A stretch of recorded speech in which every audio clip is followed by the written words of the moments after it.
નમસ્કાર. ચાલો આજે એક મજેદાર વાત કરીએ. આપણે જે કંઈ પણ સાંભળીએ છીએ આ બધા અવાજો એ ખરેખર છે શું?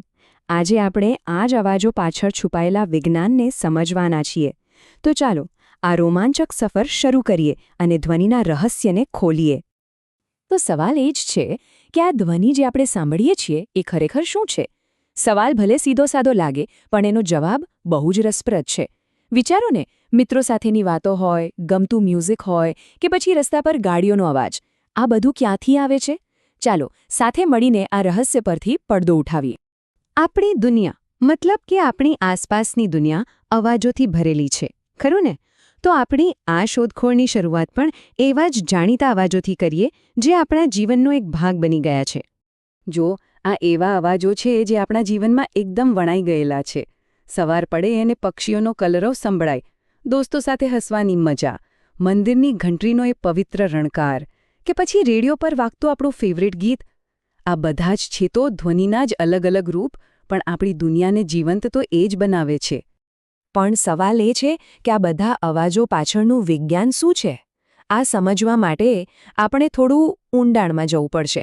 કારણ કે ધ્વનિ એ ખાલી ઘોંઘાટ કે અવાજ નથી, એનાથી ઘણું વધારે છે. તો વૈજ્ઞાનિક રીતે જોઈએ તો ધ્વનિ બીજું કંઈ નહીં પણ ઊર્જાનું એક સ્વરૂપ છે. હા, બિલકુલ.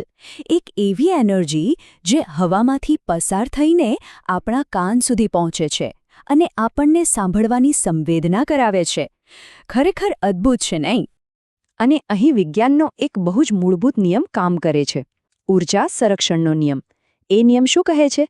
કે ઊર્જા ક્યારેય બનતી કે નાશ પામતી નથી. એ ખાલી એક રૂપમાંથી બીજા રૂપમાં બદલાય છે. એક સિમ્પલ ઉદાહરણ લઈએ. જ્યારે આપણે તાળી પાડીએ છીએ ત્યારે શું થાય છે? આપણા હાથની જે મસ્ક્યુલર એનર્જી છે એ જ તો ધ્વનિ ઊર્જામાં ફેરવાય છે. છે ને કમાલની વાત? ઓકે, તો એ તો સમજાયું કે ધ્વનિ એક ઊર્જા છે. પણ આ ઊર્જા આવે છે ક્યાંથી? પેદા ક્યાંથી થાય છે?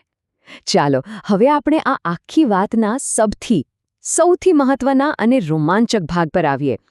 દરેક ધ્વનિનો ઓરિજિનલ સોર્સ શું છે? બસ આ એક રહસ્ય ઉકેલાશે એટલે બધું જ સ્પષ્ટ થઈ જશે.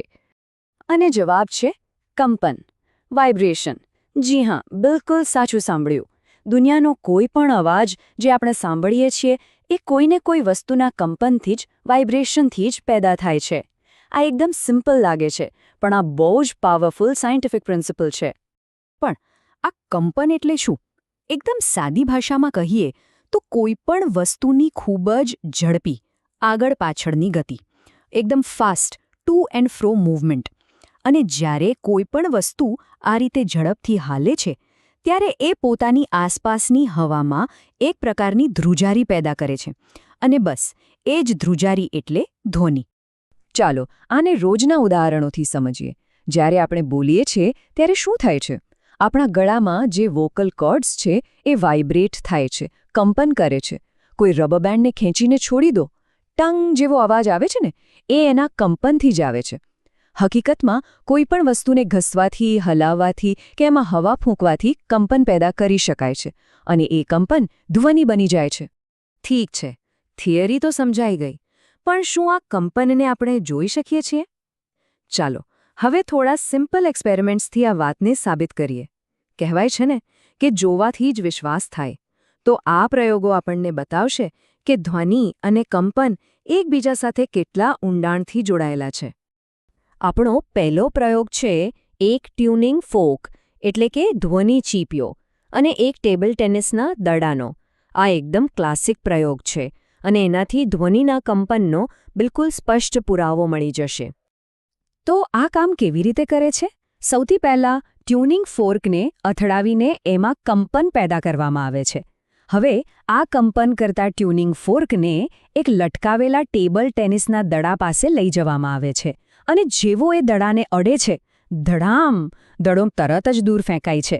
આપણે એ ટ્યુનિંગ ફોર્કનું કંપન કદાચ આંખથી ન જોઈ શકીએ, પણ એની અસર, એની તાકાત તો સ્પષ્ટ દેખાય છે. આ જ સાબિતી છે કે એમાં એક અદૃશ્ય પણ શક્તિશાળી ગતિ થઈ રહી છે. ચાલો હજી એક પ્રયોગ જોઈએ. આનાથી આ આખો કન્સેપ્ટ એકદમ ક્રિસ્ટલ ક્લિયર થઈ જશે અને આ જોવામાં પણ બહુ મજા આવશે. આ વખતે આપણે કંપનને પાણીમાં જોઈશું. અહીં જુઓ, કેટલું સરસ દૃશ્ય છે. જેવો જ વાઇબ્રેટ કરતો ટ્યુનિંગ ફોર્ક પાણીની સપાટીને ટચ કરે છે, એ પોતાની કંપનવાળી ઊર્જા પાણીમાં ટ્રાન્સફર કરી દે છે. અને એનું પરિણામ? પાણીમાં એકદમ સ્પષ્ટ લહેરો દેખાવા લાગે છે. આ લહેરો બીજું કંઈ નથી, પણ પેલા અદૃશ્ય કંપનનું જ દેખી શકાય એવું સ્વરૂપ છે. તો આ બધી વાતો અને પ્રયોગો પરથી એક મુખ્ય વિચાર શું નીકળે છે? એવી કઈ એક વાત છે જો આપણે યાદ રાખવાની છે?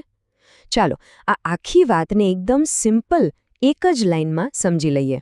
અને એ મુખ્ય વિચાર છે આ: કંપન બરાબર ધ્વનિ, વાઇબ્રેશન ઇક્વલ્સ ટુ સાઉન્ડ. બસ આટલું જ. આ એક સિમ્પલ ફોર્મ્યુલા આજના આખા વિષયનો સાર છે. બસ એટલું જ યાદ રાખવાનું કે જ્યાં પણ કંપન છે ત્યાં ધ્વનિ છે, અને જ્યાં પણ ધ્વનિ છે ત્યાં કંપન તો હોવાનું જ છે. અને જતાં જતાં એક સવાલ, એક વિચાર મૂકીને જઈએ છીએ. જો દરેક ધ્વનિ કંપનથી જ પેદા થાય છે, તો પછી સંપૂર્ણ શાંતિ એટલે કે એબ્સોલ્યુટ સાયલન્સનો અર્થ શું થાય? શું એનો મતલબ એવો થાય કે એવી જગ્યા જ્યાં કશું જ, બિલકુલ કશું જ કંપન કરતું નથી? આ સવાલ પર વિચાર જરૂર કરજો.